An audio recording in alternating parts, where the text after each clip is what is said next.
Greater Good Radio. Connect, learn, heal, and grow. What is something that would give me context into who you are today that would make me understand, oh, this gives me a lot more understanding of Mano? I think that's a super good first question because in the very brief time I met you, you honor your family the way you talk about them, you know? So mom's visiting because, as I mentioned to you, getting major ankle surgery on the 22nd of September, it was pushed back. So she originally came out here to take care of me for post-surgery. So she's just hanging out and she's leaving tomorrow. So I was like, hey, you want to come? Oh, so you're going to do the surgery, but she's not going to be here then? She's going to come back. I'll come back. Yeah. So Where does she live normally? Texas, It's yeah. hot over there. Yeah. I grew up in Texas, and then when I joined the Navy, it moved me around and led me here. That's what brought me to Hawaii. Huh. So, but yeah, getting back to family's everything, you know. My dad used to teach the U.S. Marines hand-to-hand combat at the U.S. Embassy in Vietnam. So his connections got us on the USS Hancock, come to America. So I owe everything to them. So you came here when you were young, or you were born here? I was 2 years old, born in Vietnam, and we came over during the fall of Saigon in 1975. You have brothers and sisters that came with you? I have an older brother, younger sister, and when we came over, there was like 33 family members that came on a Chinook onto the USS Hancock. So what's the story behind how you actually got out? Because I don't think everybody can get out, right? Not everybody can get out. Yeah. Like it was like April 30th, 1975. They played White Christmas on the radio, and that was the sign to evacuate. So when they heard White Christmas on the radio, there's thousands of people trying to get out. So what do you do? Like you guys tried to jump on a plane, you get in a truck. Like how do you get out? Yeah, so, you know, for the younger generation that don't know much about the war, you know, there was like people try to come over on boats and, you know, they're trying to flee communism, first of all, right? If you're not down with communism, you're going to get killed. So everybody just wanted to get out of the country.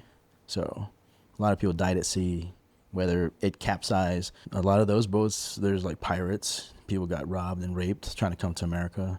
I mean, you see it now. It's like people are still trying to come to America. They risk their lives, you know?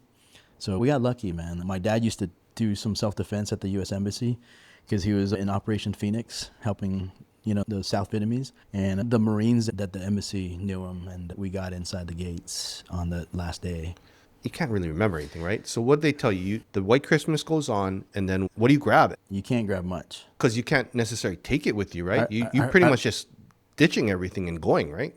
I remember we had a dog, and then we couldn't take them. And my family filled up some water bowls and some food, and we left them there, you know. And I think for me, in case we got separated, my parents taped a lot of money on me. They taped it on my body in case we got separated, you know. Huh. So you can't take much. It's the food, the clothes off your back, really. So do you know what they took? I think they took like birth certificates, right? I mean, just pretty much anything that you would grab in case there was a fire that's not replaceable. So everything else is, you know, material, you could replace that Actually, stuff. you know, your mom's right there. If I actually had another mic and camera, I'd ask her to sit there and we would ask. Yeah. But so she's, but not much, man, you know. So you guys went to the embassy. You got behind the embassy gates. And then from there, the U.S. helps you to go. Is that? There's a lot of photos of like helicopters taking off of the rooftops of the U.S. Embassy, and there's a bunch of buildings in that compound. So, you know, just the birds would come in and out and just shuttle refugees to the carriers. My dad used to work at Amoco Gas, and they had a magazine called The Torch. I can send that to you later, but it was a whole story. We were the first Vietnamese refugee family to move to Texas in this small town called Texas City. Oh, you were the first ones? Because plenty of Vietnamese in Houston. Yeah. 3 weeks to get here. Yeah. Come and sit down. Like, you want to sit down? So, Mom, what do we call you? What's your name? Han. Okay. What do you remember from those days coming here that would potentially give Mano some understanding about why he is how he is based upon those days? Something that may have happened, he may experience, but doesn't remember because he's too young. He was only 3 years old. We could have left earlier, but his father thinking of the family. If we wait until the last minute, we might be able to bring all of them with us. And it did happen. 4 family, 33 people. Was there anybody that was left behind that you would have wanted to bring, but you couldn't? We got them all, and the extra person is the one who was Taekwondo champion at that time. He was only 17 years old. He knew us because my late husband was also 3-degree black belt in Taekwondo. So he came to us, and my late husband wasn't home.